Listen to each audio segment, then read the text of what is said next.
You know this is man. You're listening to It Came From The Radio. I'm here with Travers, who is an artist extraordinaire. He made this comic book. Yep. Horn Gum Studios presents.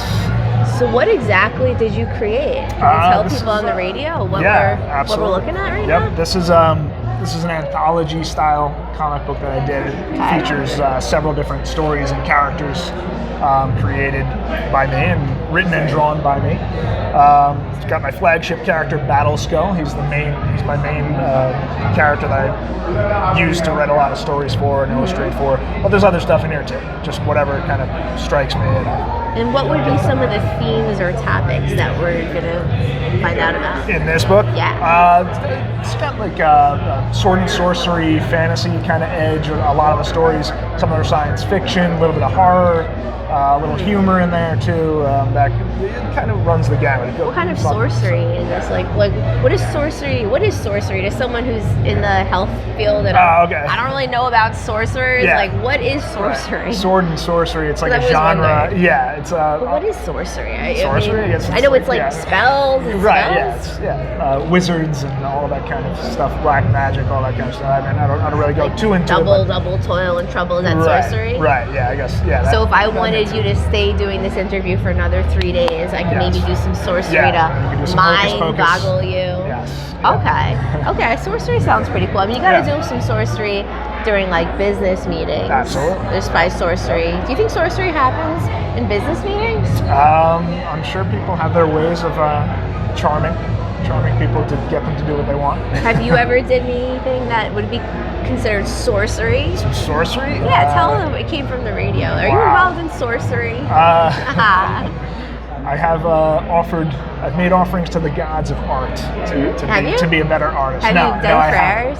No, I haven't, but I kind of have. It's funny to think of. Oh yeah? Yeah, I made promises. I made promises that I would do like anti-drug help and I'd help the world's health, and I made multiple promises that I would help the health of the world. So I have some promises to whatever powers that be. So let's get back to you. So this kind of reminds me of like Scooby-Doo a little right here. It reminds me of like The Mummy. Yep. I'm starting a movie that's kind of Scooby-Doo. Like also Teenage Mutant Ninja Turtles. Yeah, definitely. Is that influence? Yeah, absolutely. Yeah, I'm a very nostalgic person. I grew up in the 80s and 90s, so a lot of that stuff seeps into what I do. Absolutely. So there's influences from what are your influences for this? Like top three? Top three influences for this stuff? Definitely my favorite comic book series, several comic book series that I love, like Battle Chasers by Joe Madureira from the late 90s. That was like my favorite comic book ever, so that's in there. Conan the Barbarian is a huge influence for me. The character of Conan and all the Conan type stuff. And like 80s and 90s action adventure cartoons and comics and stuff. You remember Popples? Popples, I know the name, yeah. Oh, Popples was my favorite. It was like an 80s toy or whatever. Wow, it was so freaking cool. So let's get back to more. Okay, so you have a lot of artwork here. Yes.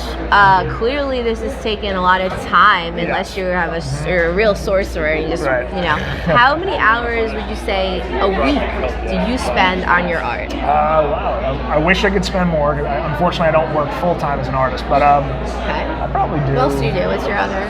Right now I'm doing real estate appraisal, and that's kind of boring. But that's good money. It is. So it can fund the art. That's right. That's what I have to do. Artists often need that, for yes, sure. Absolutely. Absolutely. But yeah, I guess I never thought about how many hours it is, but probably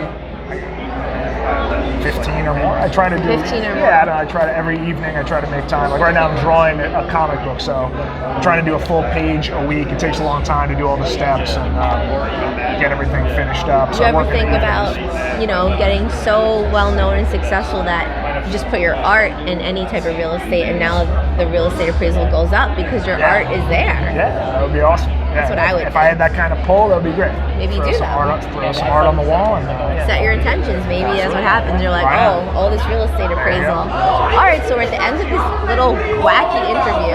Any final thoughts for It Came From The Radio or society? Wow, that's a broad anything. Anything you have to share. Stay creative, everybody. I'd say make time to be creative if you can.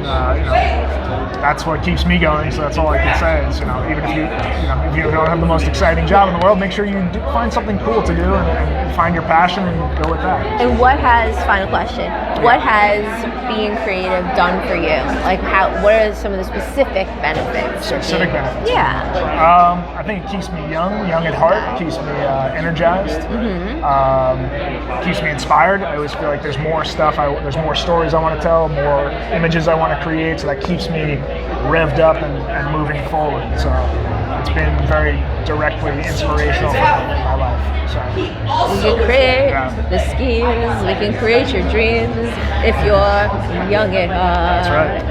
Young at heart. Thank you so much for being on Came From the Radio, and back to the studio, Mark. Thanks a lot.